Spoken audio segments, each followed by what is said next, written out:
heart of an ancient forest, a place forgotten by most, veiled in thick vines and the soft hush of leaves, there prowled a lone young tiger named Raja. Once, Raja's stripes blurred in the embrace of his mother as they moved together beneath the wide boughs and shifting shadows. But that warmth was a memory now, stolen away by a flash flood that thundered into the valley, swirling and churning until nothing familiar remained. The water had taken his kin and left him alone, old enough to walk on his own, too young to master the lessons only time and guidance could teach. Raja's world had shrunk to the space between hunger and exhaustion. Each sunrise bled into the next, marked by the fierce ache in his belly and the stinging throb of his tender paws, rubbed raw against roots and stone. He remembered the patience of his mother's gaze as she taught him to crouch low, to hide his orange behind golden grasses.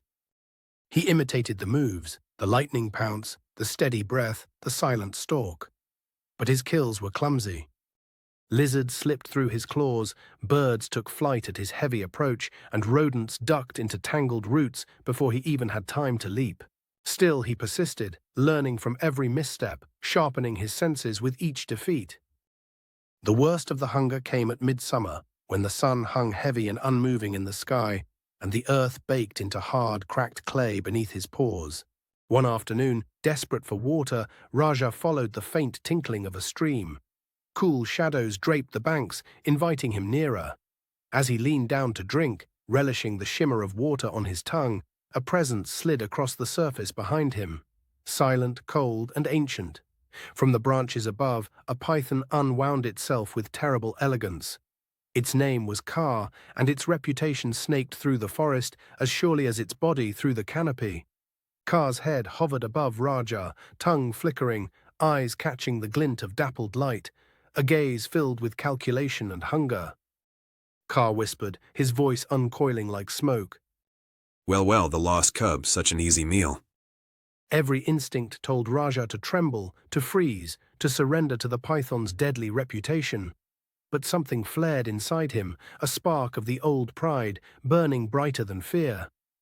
He drew in a trembling breath, forced his body to stiffen, and let loose a roar as fierce as he could manage.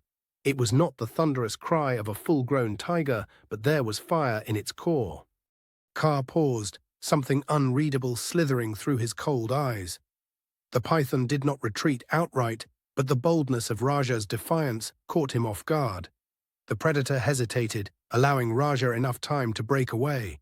He fled through the undergrowth, not stopping until thorns raked his fur and branches tangled around his legs, his heart thudding like a drum beneath his ribs. That day marked a change. Raja didn't become fearless overnight, but the spring in his step grew more sure. He began to study the world around him with patient attention. Watching the monkeys leap, he learned where to place his feet for silent movement. Observing the crocodiles ambush their prey, he understood the stillness before the strike. His clumsy hunting refined, his failures teaching him in ways comfort never could. Sometimes he scavenged sweet berries or unearthed edible roots, discovering unfamiliar flavors that sated his hunger when the hunt failed.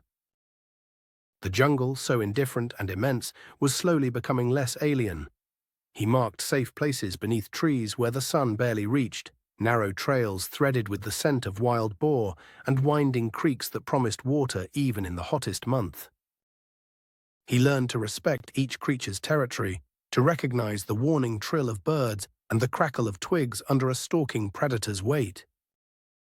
One night, the familiar storm clouds rolled in with a violence that rattled the bones of the forest.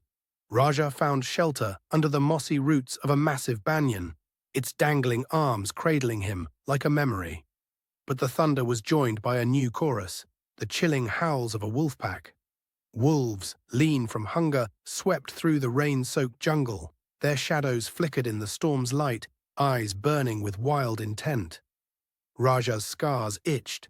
The urge to run surged through him, primal and insistent, but something within him, something older, urged him to stay. He climbed the dense latticework of roots and up the ancient trunk, claw purchase. There, poised above the encroaching pack, Raja waited. When the wolves drew close, their muzzles lifted to scent the air, Wolves yelped and scattered, shocked by the fury of their supposed prey. Raja's fight was not graceful, but it was wild, impossible to ignore.